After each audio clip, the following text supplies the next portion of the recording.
Phải ngon không? Coi ngon không? Dính mũi rồi kìa. Ăn gì dính mộm dính mũi ghê vậy? Ngon không? Ăn ngon không? Ngon không? Ồ. Dính lỗ mũi à.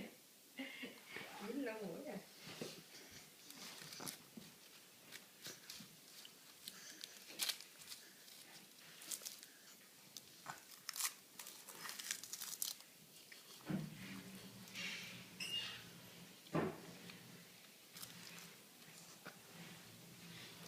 Nghe không? Nghe không?